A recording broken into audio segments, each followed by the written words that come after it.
What I like about modern times is you can make a record anywhere you want. People are making them in.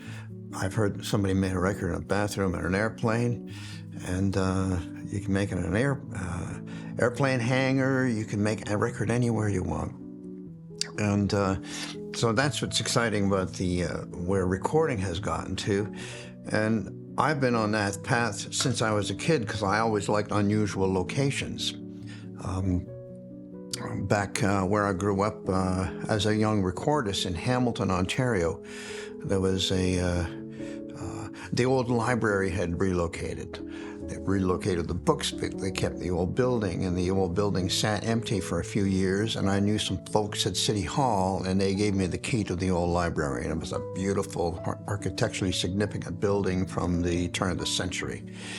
And in that building, I found all kind of interesting sounding rooms, like hallways and little bathrooms, mezzanines, and it really got me thinking about the possibility of sound beyond my padded studio. I had a nice studio, but it was carpet everywhere.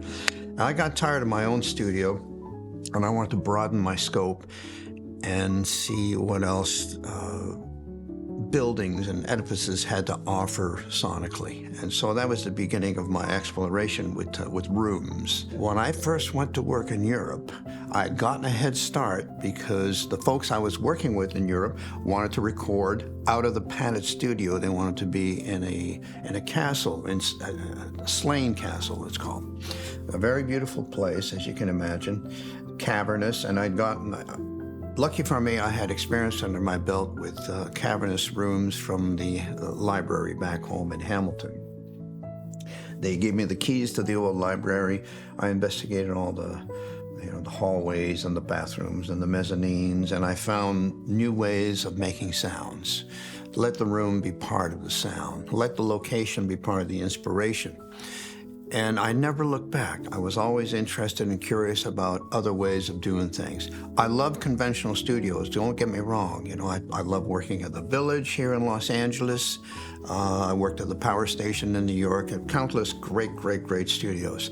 But in regards to my own maneuvers, I always like to go to exotic places because we might bump into the unexpected. We like to bump into the unexpected technologically, but more importantly, we like to bump into the unexpected in regards to how people feel in a locale, how they feel with the group of people they're with. I should mention at this point that we, generally speaking, we don't bring in too many outside forces when we make records. Try and remain loyal to the core of the operation. So if you're lucky enough to work with a 4-piece band, everybody's talented, don't go anywhere else. Don't try and get a better drummer or this and that and the other thing. So I really have a lot of regard for the respect of the team, and that gives us a chance to build what we call house sound.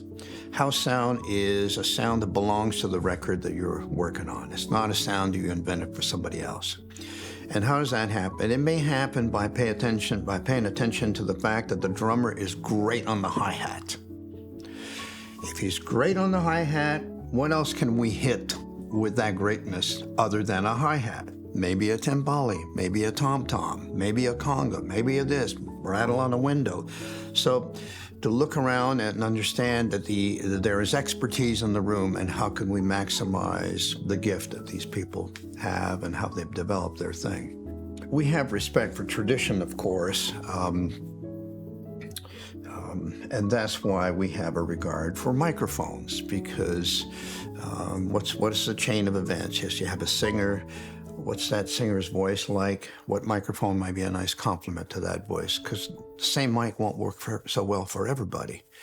And so we always carry a few ribbon mics in our back pocket because they're kind to low-mid frequencies, the kind of frequency that a lot of engineers nudge out because that sounds a little bit tubby, a little bit boomy or murky. The ribbon microphone is kind to the murk and will turn murk into music. So we respect that the ribbon mic will be a good choice of a tool for that kind of a voice. If we then should we want to use more of a tube microphone, that kind of sound, then there's quite an arsenal to choose from. Lucky for me, when I was a kid, I was introduced to the Sony C-37a. There's a very famous hall in Toronto, the most beautiful hall in all of Canada. They were getting rid of these things. And so I inherited these two Sony C-37As from the old hall and plugged them in, and they sounded really good to me. And what was special about them is I was able to get a little bit closer without the capsule collapsing as was the case with my old U-47s. And so I got hooked on the fact that I could get that really nice tube sound, but keep it close to somebody's voice so I don't get a bunch of spilling from the rest of the room. So that's how I got hooked on those Sony mics. And so I admire that you guys have taken on the responsibility of fabricating a brand newie. So we're not using old broken down old stuff. We're using brand new stuff that sounds as good as it ever did with the old ones.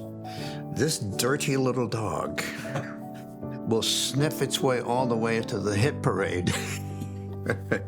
No, and all humor aside, it's amazing that you guys have done this. I mean, this is not easy to pull off. You know, the construction of it, attention to detail, and a brand new microphone that doesn't have broken cables and power supplies that are failing or anything. So congratulations.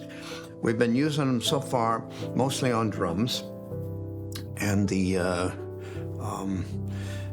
it happened to be in the vicinity of a rack tom. And I had my friend, good drummer friend, Kyle Crane came by, and he's really good with it.